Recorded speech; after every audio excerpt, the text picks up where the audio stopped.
สียงกึกก้องจากเครื่องจักรยังคงสะท้อนอยู่ในหัวของผมแม้ว่าเวลานี้มันจะผ่านมาเนิ่นนานแล้วผมคือดรอิเลียสโครนินหัวหน้าโครงการโนวาผู้ที่เชื่อมั่นในพลังของวิทยาศาสตร์และความฝันอันสูงสุดของมนุษยชาติเราเชื่อว่าเราเป็นผู้ไขประตูไปสู่จักรวาลที่ยังไม่เป็นที่รู้จักเป็นผู้บุกเบิกทางรูหนอนด้วยมือของเราเองเพื่อเผยสิ่งที่ไม่มีใครเคยเห็นมาก่อนรูหนอนหลายคนอาจจะไม่เข้าใจว่ามันคืออะไรมันคือสะพานลัดในโครงสร้างของการและอวกาศที่เชื่อมลัดจุดหนึ่งในจักรวาลไปอีกจุดหนึ่งได้โดยทันทีโดยไม่ต้องใช้เวลาเดินทางผ่านระยะทางจริงๆรูหนอนคือแนวคิดที่เคยอยู่ในเพียงสมการและจินตนาการของนักฟิสิกส์แต่สำหรับเราแล้วเราสร้างมันขึ้นมาจริงๆความฝันนั้นเริ่มต้นจากทฤษฎีที่หลายคนเคยหัวเราะเยาะว่ามนุษย์ไม่มีทางสร้างรูหนอนได้แต่เราก็ไม่เคยยอมแพ้สถานีโนวาถูกสร้างขึ้นกลางอวกาศอันไกลโพ้นห่างไกลจากโลกเพื่อหลีกเลี่ยงความเสี่ยงใดๆที่อาจจะเกิดขึ้นการทดลองแต่ละครั้งถูกบันทึกและวิเคราะห์อย่างละเอียดจนในที่สุดเราก็ทำสำเร็จรูหนอนแรกปรากฏขึ้นต่อหน้าของเราไม่ใช่เพียงแค่สมการในกระดาษแต่มันเป็นช่องว่างในโครงสร้างจริงๆของจักรวาลผมยังจำได้ดีตอนที่เราส่งยานไร้คนขับโพรเมเธอุสผ่านรูหนอนนั้นไปหัวใจของทุกคนหยุดเต้นในวินาทีที่มันหายวับไปกับความว่างเปล่าและเราก็รอและในที่สุดมันก็กลับมาโพรเมเธอุสกลับมาอย่างสมบูรณ์ไม่เสียหายไม่ผิดพลาดข้อมูลที่มันนำกลับมาคือภาพแรกจากอีกฝั่งหนึ่งของจักรวาลแต่ว่ามันก็ไม่ใช่สิ่งที่เราคาดหวังไว้มันไม่มีดวงดาวไม่มีกาแล็กซี่มันมีเพียงความว่างเปล่าสีดำสนิทแล้วก็แสงเลือนลางที่ดูคล้ายดวงตาที่จ้องกลับมาความตื่นเต้นแผ่ซ่านไปทั่วสถานีโนวาเสียงโห่ร้องยินดีจากทีมงานทุกคนมันคือบทพิสูจน์ว่าทฤษฎีของเราถูกต้อง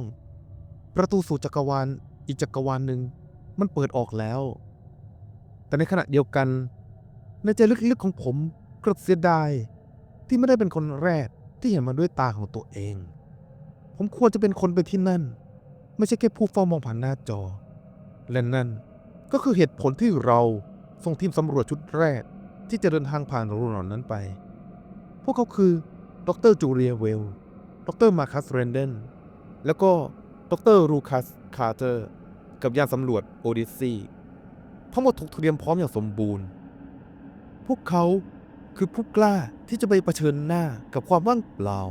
และค้นหาความจริงที่อยู่อีกฝั่งหนึ่งพวกเขาจะเป็นมนุษย์กลุ่มแรกที่ได้เดินทางข้ามขอบเขตของจักรวาลที่เรารู้จัก 3, 2,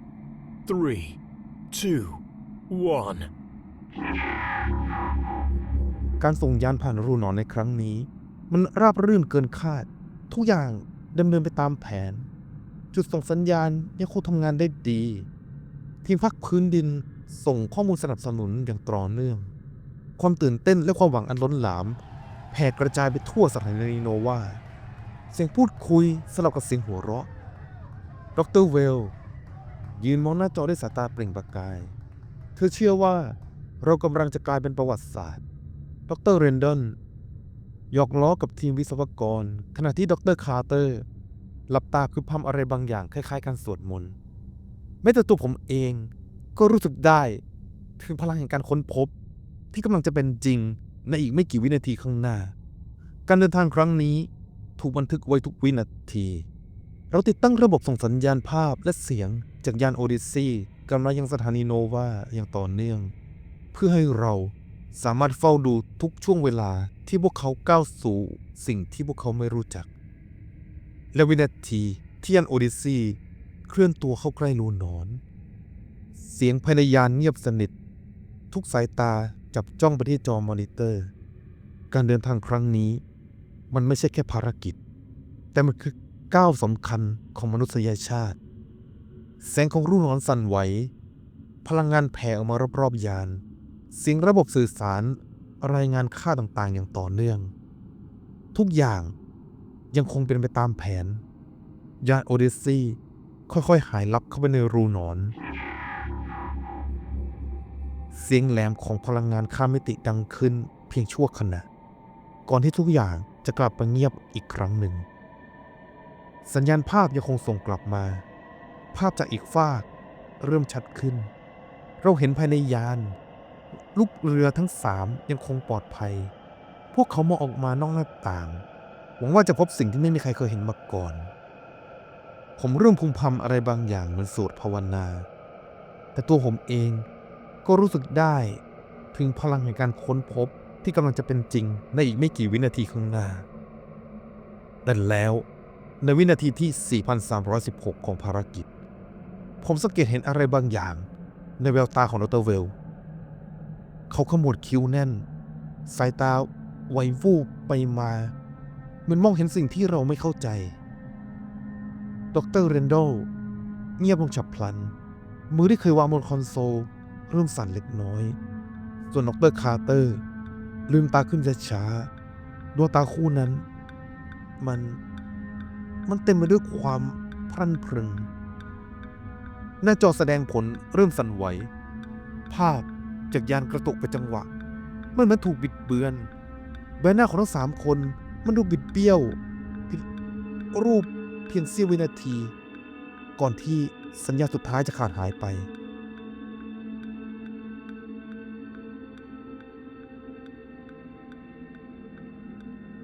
ตอนนี้น่าจะว่างเปล่าเหลือเพียงเงาสะท้อนของผมเองที่จ้องกลับมาไม่มีเสียงไม่มีข้อมูลไม่มีแม้แต่ความผิดปกติที่ระบบจะจับได้ผมนั่งนิ่งยังกระถูกตรึงไว้กับเก้าอี้ในห้องควบคุมที่เงียบงันทุกการเคลื่อนไหวหยุดชะงักท่ามกลางความมืดมนที่กดทับเหมือนมีสิ่งมีชีวิตบางอย่างกำลังคลืบคลานเข้ามาแต่แล้วอยู่ๆรูหนอนที่นิ่งสงบมันก็เริ่มสั่นไหวก่อนที่มันจะขุ่มตัวลงเรากับช่องแผลที่สมานตัวอย่างเร่งรีบเสียงหวีดแหลมดังขึ้นแทรกเข้ามาในโสตประสาทเสี้ยววินาทีต่อมาทุกการเชื่อมต่อกับยานโอดิสซีก็ถูกตัดขาดโดยสิ้นเชิงพวกเขาหายไปแล้วและตอนนี้เราไม่มีหนทางใดที่จะตามพวกเขากลับมาได้อีกบทที่ 2 การกลับมาของผู้รอดชีวิต3 วันผ่านไปโดยไม่มีสัญญาณตอบกลับใดๆจากยานโอดิสซีความเงียบที่แผ่คลุมสถานีโนวาในยามนี้มันช่างแตกต่างจากเมื่อ3 วันก่อนโดยสิ้นเชิงเสียงหัวเราะและความหวังมันได้ถูกแทนที่ด้วยความกังวลและความเครียดที่ค่อยๆซึมลงลึกไปในหัวใจของเราทุกคนผมเองในฐานะหัวหน้าโครงการ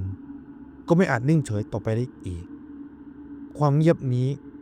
มันกำลังกัดกินศรัทธาของเราผมจึงต้องตัดสินใจส่งยานไร้คนขับโพรเมเทอุสกลับเข้าไปในอวกาศอีกฝั่งหนึ่งอีกครั้งหนึ่งเพื่อดูว่ามันเกิดอะไรกันขึ้นที่อีกฝั่งหนึ่งของรูหนอนทุกคนเฝ้ามองด้วยสายตาที่เปลี่ยนไปด้วยความหวังแม้มันจะริบหรี่แต่ก็ยังพอมีแสงให้ยึดเหนี่ยวพวกเขาหวังว่ายานโพรเมเทอุสอาจจะนำข้อมูลอะไรบางอย่างกลับมาได้หรืออย่างน้อยก็เปิดทางให้เราช่วยเหลือโอดิสซีได้ผมออกคำสั่งให้เปิดรูหนอนอีกครั้งหนึ่งความสั่นไหวของเครื่องจักรทำให้ผมหัวใจเต้นรัวยานโพรเมเทอุสพุ่งผ่านเข้าไปและเราก็พบมันยานโอดิสซีที่ลอยนิ่งอยู่ท่ามกลางความว่างเปล่าสภาพของมันโทรมเหมือนไม่มีพลังงานหล่อเลี้ยงผมสั่งการให้โพรเมเทอุสเข้าเชื่อมต่อกับเลือดดึงยานโอดิสซีกลับมาและแล้วมันก็ทำสำเร็จเมื่อมันกลับมาถึงสถานีสภาพของยานโอดิสซีเมื่อมองใกล้ๆมันย่ำแย่กว่าที่ผมคาดไว้อีกตัวถังเต็มไปด้วยรอยไหม้และคราบบางอย่างที่เกาะติดมันเหมือนเนื้อเน่าผมส่งทีมสำรวจไป2 คนผมส่งดร. เฟเดริกไนท์แล้วก็เลมอนลีเข้าไปในยานท่ามกลางความเงียบอันน่ากดดันเสียงหายใจหนักๆของพวกเขาดังผ่านเครื่องส่งสัญญาณอย่างชัดเจนและทันทีที่พวกเขาเข้าไปในยานผมเห็นสีหน้าของทั้งคู่เปลี่ยนไปจากหน้าจอเงาแห่งความกลัวเริ่มเกาะกลุ่มดร. ไนท์รายงานอย่างตะกุกตะกักถึงของเหลวสีแดงเข้ม ที่ลอยกระจายไปทุกห้องโดยสาร มันไม่ใช่เลือด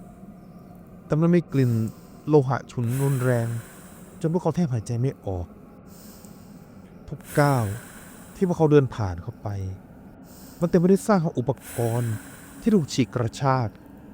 เบาะที่นั่งถูกข่วนจนขาดดรเรมอนรายงานความตึงเครียดและความรู้สึกเหมือนมันมีอะไรบางอย่างเฝ้ามองออกมาเป็นระยะและในที่สุดพวกเขาก็พบดรลูคัสคาร์เตอร์ดูเหมือนว่าดรคาร์เตอร์จะเป็นเพียงคนเดียวที่ยังมีชีวิตอยู่เขานอนนิ่งดวงตาหลับสนิทแต่ลมหายใจยังมีดรไนท์จึงนำตัวดรคาร์เตอร์กลับมายังสถานีปล่อยให้ดรเรมอนยังคงอยู่ในยานโอดิสซีเพื่อสำรวจต่อและไม่นานหลังจากนั้นดรเรมอนที่กำลังพยายามกู้ไฟล์วิดีโอล็อกของยานโอดิสซีก็ส่งวิดีโอกลับมาแต่ยังไม่ทันที่จะมีใครได้เปิดวิดีโอนั้นดูสิ่งที่ปรากฏบนหน้าจอบนกล้องของดรเรมอนก็แสดงใบหน้าของดรเรมอนที่ซีดเผือดดวงตาเบิกกว้างเต็มไปด้วยความหวาดกลัวเขาพูดพึมพำในลำคอเสียงสั่นมันเห็นผมแล้ว มันต้องถูกทำลาย มันยังอยู่ที่นี่ มันอยู่ตรงนี้ ภาพจากกล้องเริ่มบิดเบี้ยว เสียงคลื่นรบกวนดังแทรก ปรากฏเงาเลือนลางของบางสิ่งที่มันไม่มีรูปร่าง คล้ายละอองหมอกสีดำที่เคลื่อนไหวไปมาในยานดรเรมอนร้องรั่นด้วยความสิ้นหวัง มือของเขาแตะไปที่แผงควบคุม พร้อมกับพยายามกดรหัสเข้าโหมดทำลายตัวเอง เสียงสั่นเครือสุดท้ายของเขา ผมขอโทษ ผมไม่ควรปล่อยให้มันหลุดออกมา ขณะที่หน้าจอของผมเผยเห็นระบบของยานโอเดสซีที่กำลังเริ่มนับถอยหลังอย่างรวดเร็ว เลขสีแดงวาบขึ้นมาทีละวินาที และแล้วแสงวาบสุดท้ายก็มาถึง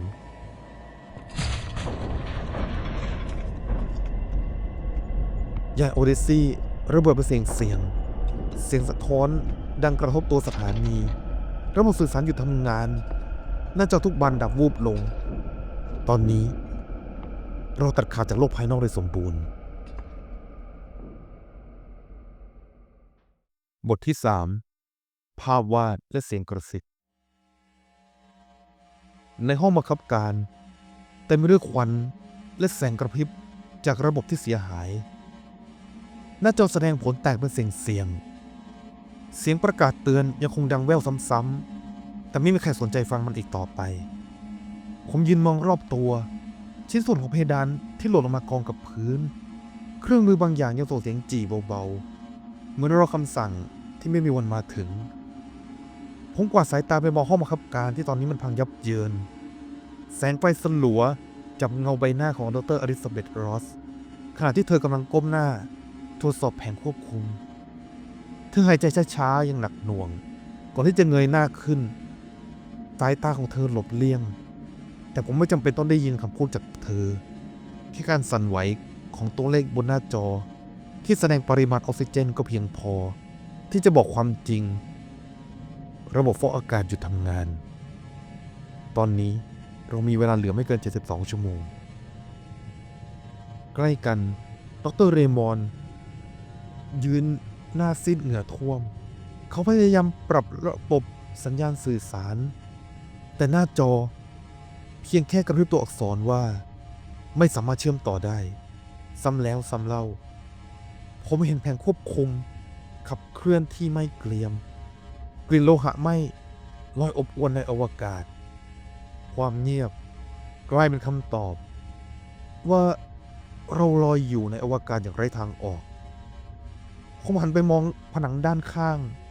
ที่เคยเป็นหน้าต่างทึบแต่ตอนนี้มีรอยร้าวและความมืดที่ไม่อาจมองเห็น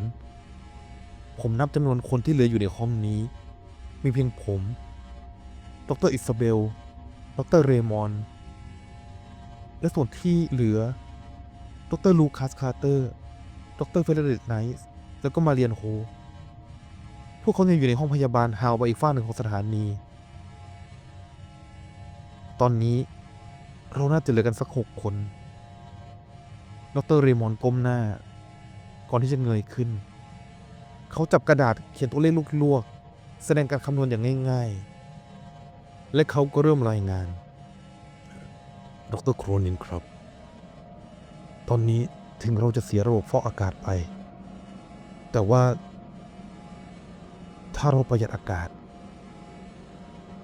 เราอาจจะยืดเวลาได้ไปจนอีก90 ชั่วโมงแต่ไม่น่ามากกว่านั้นครับนั่นแปลว่ามันอาจจะทันที่ทีมช่วยเหลือจะมาช่วยเราผมสั่งการเปิดระบบโหมดประหยัดพลังงานทันทีลดแสงลดแรงขับและหยุดการทำงานที่ไม่จำเป็นเพื่อยื้อเวลาออกให้มากที่สุดดรเรมอนพยายามซ่อมแซมระบบสื่อสารแม้รู้ดีว่ามันอาจจะไร้ผลแต่ความเงียบมันกดดันเกินกว่าที่จะยอมรับดรอิซาเบลตรวจสอบเวลาความช่วยเหลือจากศูนย์ควบคุมหลักน่าจะมาอีกในเวลา48 ชั่วโมงและนั่นแปลว่าถ้าไม่มีอะไรผิดพลาดเราจะรอด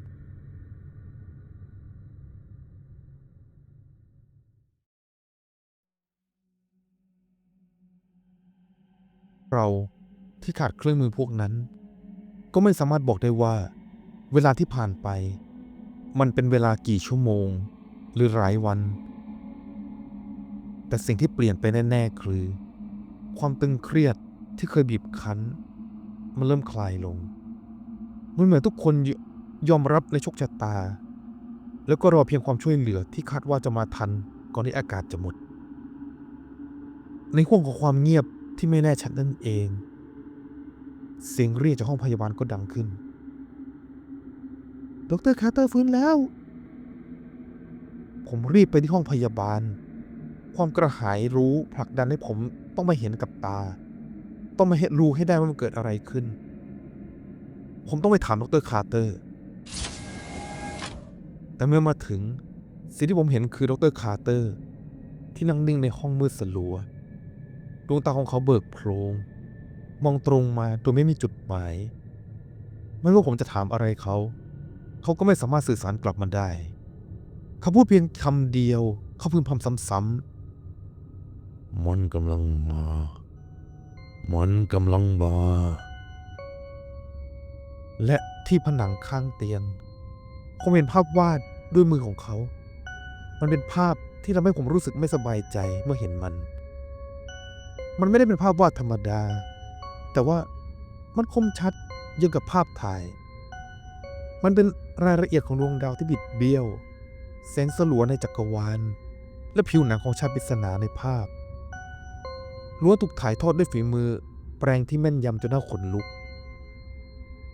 มันคือภาพของชายคนหนึ่งที่อยู่ท่ามกลางจักรวาลอันมืดมิดร่างของเขาเลือนลางเหมือนไม่มีตัวตนและในภาพถัดมาก็คล้ายๆเดิมแต่ว่าชายคนนั้นมันยืนอยู่เบื้องหน้าบางสิ่งที่ดูคล้ายรูหนอนเส้นแสงบิดเบี้ยวเหมือนมีชีวิตและในภาพสุดท้ายชายคนนั้นเดินตามยานลำหนึ่งที่ลอยอยู่ในความว่างเปล่าสิ่งที่ทำให้ผมหยุดนิ่งคือความจริงที่ว่ามันไม่มีทางเลยที่เขาจะใช้เวลาเพียงไม่กี่ชั่วโมงในการวาดสิ่งเหล่านี้มันเกินขอบเขตของความเป็นไปได้ไปแล้วและก่อนที่ผมจะออกจากห้องผมหันไปมองมาเรียโฮที่ยืนนิ่งเงียบอยู่ข้างโต๊ะเสียงของผมแผ่วเบาจริงจังดร.มาเรียดร.คาร์เตอร์เป็นคนวาดภาพพวกนี้เหรอมาเรียเงียบไปครู่หนึ่งสายตาของเธอเต็มไปด้วยความลังเลฉันก็ไม่แน่ใจแต่ที่นี่มันก็มีเขาอยู่คนเดียวมันจะเป็นใครได้อีกล่ะด็อกเตอร์ผมออกจากห้องพยาบาลโดยไม่มีคำตอบใดๆมีเพียงความเงียบที่หนักอึ้งอยู่ในหัวใจความเหนื่อยล้าเข้าถาโถมร่างกายยังกับว่าน้ำหนักมหาศาลของทั้งจักรวาล มันกำลังกดทับตัวผมเดินกลับไปยังห้องพักเล็กๆที่ยังคงเหลืออยู่ในส่วนที่ปลอดภัยของสถานีที่ยังไม่โดนทำลายจากแรงระเบิดของยานโอดิสซีผมทิ้งตัวลงบนเตียงเหล็กเย็นเฉียบและเพียงหลับตาผมก็รู้สึกเหมือนกำลังจมลึกลงไปในอะไรบางอย่างที่ไม่มีทางย้อนกลับยันกับว่าถ้าผมลืมตาขึ้นมาอีกครั้งโลกที่เคยอยู่มันจะไม่เหมือนเดิมอีกต่อไป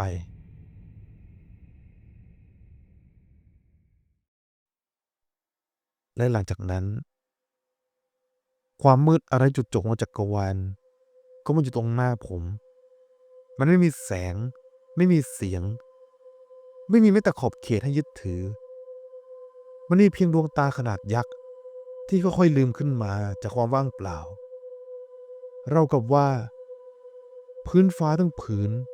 กำลังจ้องกลับมามันไม่ใช่ดวงตาที่มีชีวิตแต่มันมีเจตนา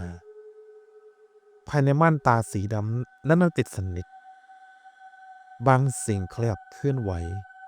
เหมือนกระแสคลื่นของความคิดที่ไม่มีรูปร่างความหิวกระหายที่ไม่เกี่ยวกับเนื้อหนังหรือเลือดเนื้อแต่มันลึกซึ้งกว่านั้นมันหิวความมีอยู่มันหิวความรับรู้และมันจ้องมาที่ผมมันรู้จักชื่อผมเหมือนมันเฝ้ามองมาตลอดเหมือนมันเลือกผมแล้ว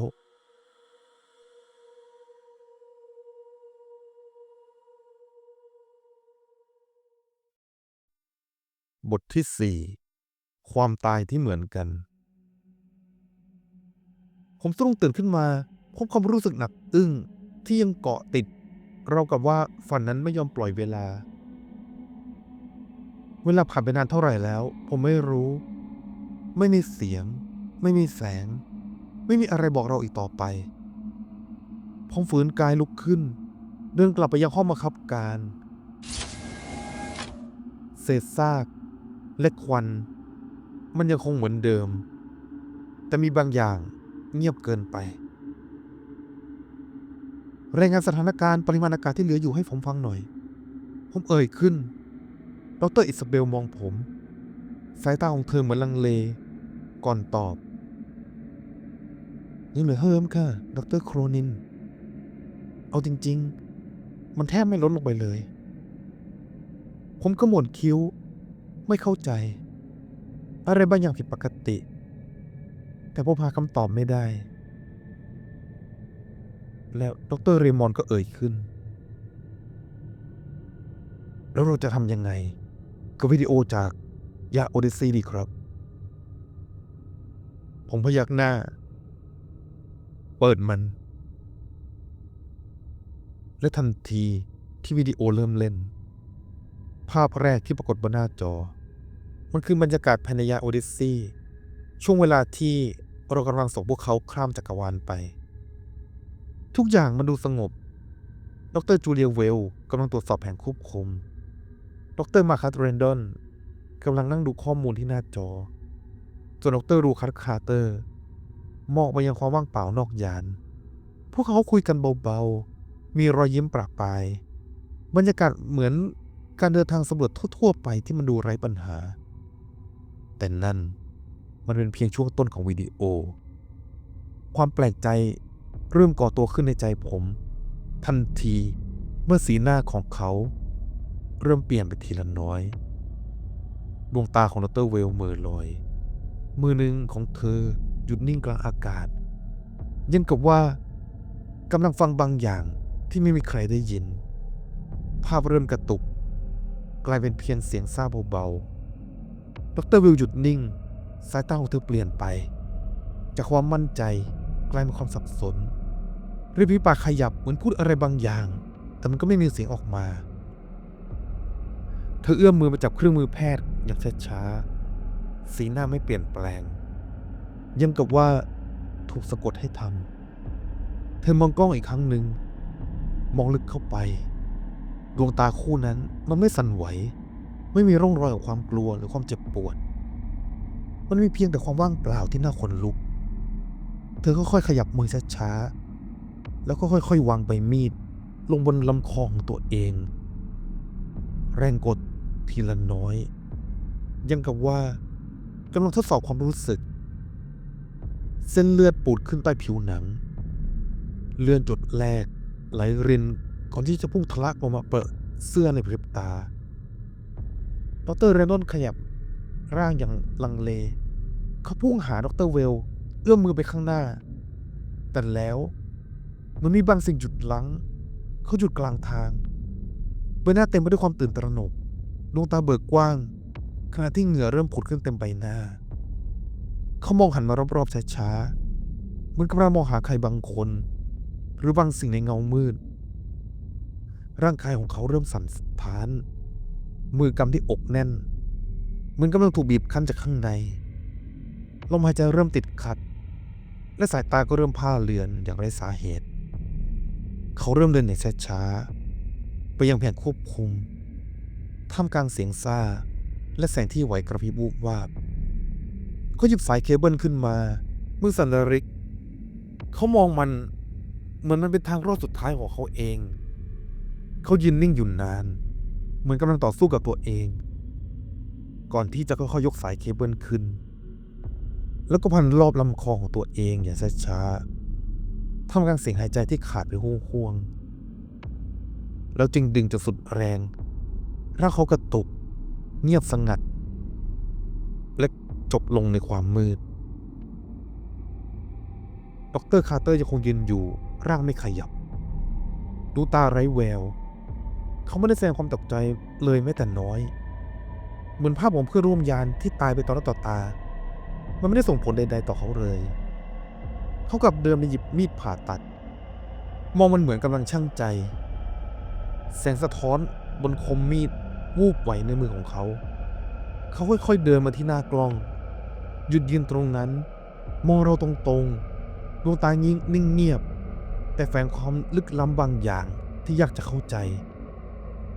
แล้วเขาก็ยกมีดขึ้นมามือไม่สั่นไหววางแนบรอบลำคอของตัวเองอย่างช้าๆแล้วก็ค่อยๆลงมือกรีดเลือดไหลรินลงทันทีร่างของซุดลงกับพื้นช้าๆจนหายไปจากขอบจอเหลือเพียงเงามืดและคราบเลือดผมชะงักหัวใจเต้นแรงดร.คาร์เตอร์คนเดียวกับที่นั่งอยู่ในห้องพยาบาลเขาควรจะตายไปแล้วจากในวิดีโอนี้ความสงสัยนั้นเริ่มรุนแรงและทิ่มแทงจิตใจของผมแต่ก่อนที่ร่างของเขาจะล้มลงถึงพื้นภาพทั้งหมดในวิดีโอมันเปลี่ยนไปโดยฉับพลันจอภาพสั่นไหวอย่างรุนแรงก่อนที่จะนิ่งสนิทท่ามกลางความมืดที่ปกคลุมจออย่างไม่ทันตั้งตัวมันมีดวงตาขนาดมหึมาสีแดงก่ำลืมขึ้นกลางหน้าจอมันไม่ใช่แค่ภาพเพียงหน้าจอผมรู้สึกว่ามันมีอะไรบางอย่างบีบคั้นอกผมยังกับว่าสิ่งนั้นมันมองตรงเข้ามาที่ห้องบังคับการดวงตานั้นมันเคลื่อนไหวช้าๆมันไม่ได้สำรวจคนในวิดีโอแต่มันสำรวจเราที่อยู่ตรงนี้บัดนี้และตอนนี้มันกำลังจ้องลึกเข้ามาในจิตใจของพวกเราทุกคนจ้อง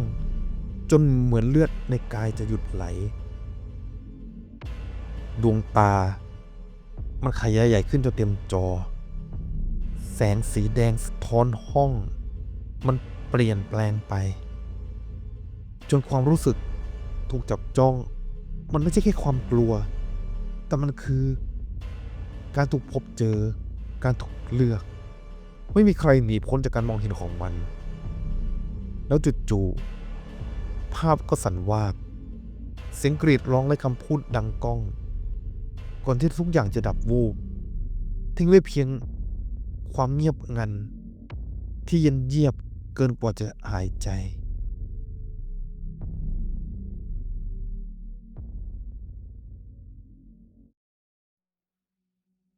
วิดีโอมันดับไปเอง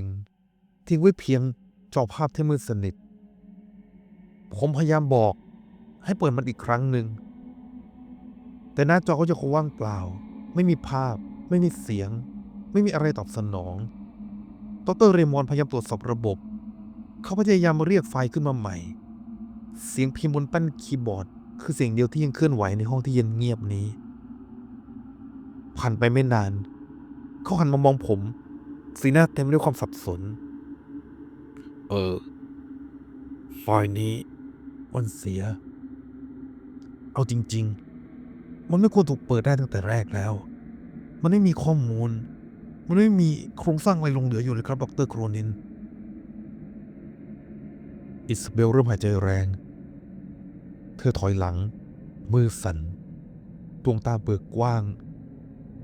เรากับเพิ่งรับรู้อะไรบางอย่างที่ไม่ควรรับรู้เธอกระซิบคำเดิมซ้ำๆมันกำลังมามันกำลังมาเสียงของเธอแหลมสูงขึ้นเรื่อยๆก่อนที่จะกลายเป็นเสียงกรีดร้องอันไร้สติเธอวิ่งพรวดออกมาจากหอบังคับการเสียงฝีเท้าของเธอดังตามทางเดินสลับกับเสียงประตูเหล็กที่ถูกปิดออกอย่างรวดเร็วผมและดรเรมอนวิ่งตามออกไปแต่ไม่ทันอิซาเบลขังตัวเองในห้องแอร์ล็อกประตูปิดสนิทผมวิ่งมาถึงทันเวลาที่จะเห็นเธอยืนอยู่หลังบานประตูกระจกใบหน้าเต็มไปด้วยน้ำตามือของเธอสั่นขณะที่กดแผงควบคุมผมทุบกระจกเรียกชื่อสุดเสียงพยายามเรียกให้ดรเรมอนปิดระบบแต่มันสายไปเธอเงยหน้ามองมาที่ผมดวงตาเต็มไปด้วยความหวาดกลัวและยอมจำนนริวีปากค่อยๆขยับมันกำลังมาสัญญาณเตือนดังขึ้นประตูภายนอกเปิดออกร่างของเธอถูกดูดออกไปสู่อวกาศในพริบตาเหลือไว้เพียงความว่างเปล่าเบื้องหลังบานกระจกหน้าจอแสดงผลกลับมาเงียบงันมีเพียงช่องว่างที่อิซาเบลเคยยืนอยู่ผมรู้ทันทีเธอจบชีวิตตัวเองเหมือนลูกเรือในยานโอดิสซีและนี่คือครั้งแรกที่มันแต่ต้องเราจริงๆผมเดินไปยังห้องพยาบาลอีกครั้งหนึ่งแต่ดร.คาร์เตอร์ไม่อยู่ในจุดที่เขาเคยนั่งความเงียบในห้องพยาบาลชวนให้รู้สึกผิดปกติผมกวาดสายตาไปทั่วเพียงเพื่อพบว่าทุกอย่างมันยังคงเหมือนเดิมยกเว้นสิ่งหนึ่งผมเห็นภาพที่ผนังภาพวาดภาพใหม่ที่ปรากฏขึ้นอย่างน่าขนลุกและทุกเส้นมันดูแม่นยำเกินกว่าที่มือมนุษย์จะสร้างได้ในระยะเวลาอันสั้นมันคือภาพของสถานีโนวารายละเอียดของสถานีที่เสียหายเศษซากลอยคว้างในอวกาศทุกอย่างถูกวาดอย่างแม่นยำแม้แต่ตำแหน่งของห้องแอร์ล็อกที่อิซาเบลเพิ่งตัดสินใจเปิดมันออกไปมันปรากฏอย่างชัดเจนใต้ภาพนั้นและในภาพนั้นมันมีเงาร่างของบุคคลที่คุกเข่ากับพื้นเลือดไหลทะลักออกจากร่างเหมือนฉากที่มันเกิดขึ้นต่อหน้าผมถัดมาอีกภาพมันเป็นรูหนอนที่เปิดขึ้นรอบสถานีผิวของรูมันบิดเบี้ยวราวกับสิ่งมีชีวิตแต่จากแต่ละรูมันมีเงาดำของชายปริศนาก้าวออกมาอย่างเงียบงันไม่มีใบหน้าไม่มีรูปร่างชัดเจนมีเพียงดวงตาที่เปล่งแสงจ้องสะท้อนตรงกลับมาที่เรากับว่ามันกำลังรู้ว่าผมกำลังยืนดูภาพนี้อยู่บทที่5รูนอนผมเดินไปทั่วสถานีพยายามตามหาคนอื่นพยายามเรียกชื่อดรเรมอนหรือแม้แต่ดรคาร์เตอร์แต่ไม่มีเสียงใดตอบกลับมาเลยไม่มีเงาใดๆปรากฏเลยผมอยู่คนเดียวหรืออาจจะไม่ใช่แต่ที่แน่ๆตอนนี้ที่สถานีนี้มันน่าจะเหลือเพียงผมที่ยังรับรู้ถึงสติของตัวเอง ในห้องปฏิบัติการเครื่องมือสื่อสารที่ควรจะเสียไปแล้วมันกลับมีแสงริบหรี่เสียงซ่าคลอเบาๆนั่นมันเสียงเครื่องมือสื่อสารผมรีบเข้าไปกดรับสัญญาณหัวใจผมเต้นแรงหวังว่าใครสักคนจะได้ยินนี่คือสถานีโนวาขอรับการติดต่อด่วนขอความช่วยเหลือมีใครได้ยินไหมเสียงซ่ายังคงดังต่อเนื่องไม่มีการตอบกลับผมลองอีกครั้งตอบกลับด้วยใครก็ได้และเสียงก็ดังขึ้นเสียงที่ไม่ใช่เสียงของมนุษย์เสียงนั้นมันแหลมต่ำจนแทบจะกระซิบเคยถูกเห็นแล้วสัญญาณขาดหายไปเหลือเพียงความเงียบผมหยุดนิ่งหัวใจเต้นแรงอะไรบางอย่างมันรู้มันกำลังจ้องมองมาที่ผมทุกอย่างมันเริ่มบิดเบี้ยวแสงและเงาในห้องบังคับการไหลวนเหมือนสติที่ค่อยๆหลุดลอยผมเห็นดร.เรมอนอยู่มุมห้องใบหน้าของเขาเต็มไปด้วยความหวาดกลัวและความสิ้นหวังเขาพูดซ้ำๆว่าเราถูกเห็นแล้วเราถูกเห็นแล้วและจู่ๆเขาก็หันมามองตรงมาที่ผมดวงตาเบิกกว้างจนเห็นเส้นเลือดปูดโปนเขาค่อยๆหยิบชิ้นส่วนของเหล็กขึ้นสนิมขึ้นมาแทงเข้าที่ท้องตัวเองครั้งแล้วครั้งเล่าจนเลือดสาดกระเซ็นเขาล้มลงทั้งร่างยังคงขยับกระตุกผมอยากกรีดร้องแต่ไม่มีเสียงใดๆหลุดออกมาผมหันไปอีกด้าน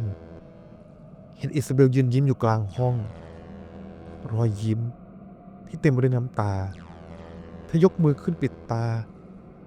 แต่รอยยิ้มนี่ยังคงอยู่ร่างของเธอเริ่มสั่นก่อนที่จะละลายหายไปต่อหน้าต่อตาผมเหลือเพียงหยดน้ำสีดำที่ซึมลงสู่พื้นและแล้วผมก็เห็นหน้าลูกเมียที่รอผมกลับบ้านพวกเขายืนอยู่ในแสงสลัวยิ้มยังอบอุ่นแต่เพียงชั่วพริบตาเดียวแสงนั้นก็ดับวูบพวกเขากลายเป็นเงาดวงตาเต็มไปด้วยน้ำตาแล้วก็ความว่างเปล่าทีละคนพวกเขาสุดลงกับพื้นเลือดสีดำไหลนองรอบตัวพวกเขาเหมือนฉีกหัวใจผมออกเป็นชิ้นๆมันรู้ว่าอะไรสำคัญที่สุดสำหรับผมและมันกำลังเย้ยหยันผมกรีดร้องเสียงสะท้อนกลับเข้ามาในหัวดังขึ้นเรื่อยๆพยายามควบคุมตัวเองแต่มือมันไม่ฟังคำสั่งอีกต่อไปมันไม่จริงมันไม่มีทางเป็นจริงแต่ภาพที่ผมเห็นตรงหน้าผมต้องหยุดสิ่งนี้ผมต้องทำลายสถานีนี้ให้มันจบที่นี่ผมวิ่งไปยังแผงควบคุมหลักกดรหัสผ่านระบบปลดล็อกปุ่มทำลายตัวเองปุ่มสีแดงโผล่ขึ้นมาตรงหน้าผมทุบมันเต็มแรง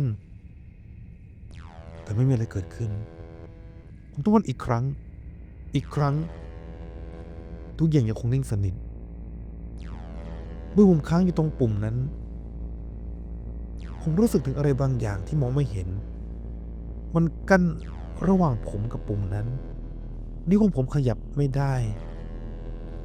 มือไม่ถูกจับไว้ด้วยมือที่ไร้รูปร่างตอนนี้จอมอนิเตอร์ที่ควรจะดับสนิทมันกลับค่อยๆติดขึ้นมาอย่างช้าๆแสงอึบรีปรากฏกลางความมืดผมจ้องมันหัวใจเต้นแรง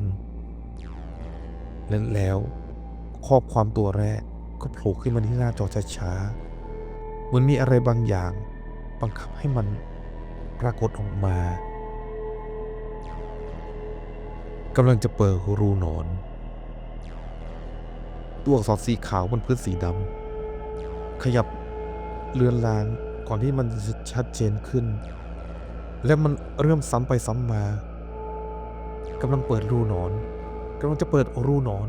กำลังจะเปิดรูหนอนเสียงคล้ายลมหายใจหนักๆดังแทรกมาจากลำโพงเสียงที่ไม่ควรมีในห้องที่ว่างเปล่านี้ ผมมันขวับไปมองที่นอกหน้าต่าง ความว่างเปล่าของจักรวาลที่เคยนิ่งสงบบัดนี้มันกลับเต็มไปด้วยรอยแยก รูหนอนจำนวนมากค่อยเปิดมาทีละรูทีละรูเหมือนรอยแผลที่ไม่มีวันสมาน และจากรูเหล่านั้นมันมีบางสิ่งที่ไม่ควรมีอยู่ มันมีม่านสีดำคนที่ควรจะกลมกลืนไปกับฉากหลังของจักรวาลแต่ผมกลับเห็นมันชัดเจน มันขยับ มันเคลื่อนไหวช้าๆเหมือนหมอกมีชีวิต มันไหลออกมาจากรูหนอนทีละหยดทีละกระแส แต่ทุกรูมันมาพร้อมกัน เหมือนสิ่งที่เฝ้ารอเวลานี้มานานแสนนาน